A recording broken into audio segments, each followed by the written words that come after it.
Azərbaycanda hər gün 100 milyon dollardan artıq neftdən pul gəlir. Hər gün. Azərbaycanda orta hesabla 2 milyon ailə var.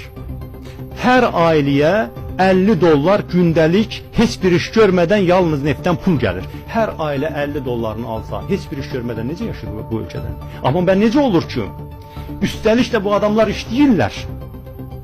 Amma bu adamlar çörəyə möhtacdılar. Uşaqlarına paltar alıb geyindirə bilmirlər, məktəbə göndərə bilmirlər, uşaq əməyini istismar eləmək məcburiyyətində qalırlar, istədikləri təhsili verə bilmirlər, xeyrə şərə gedə bilmirlər.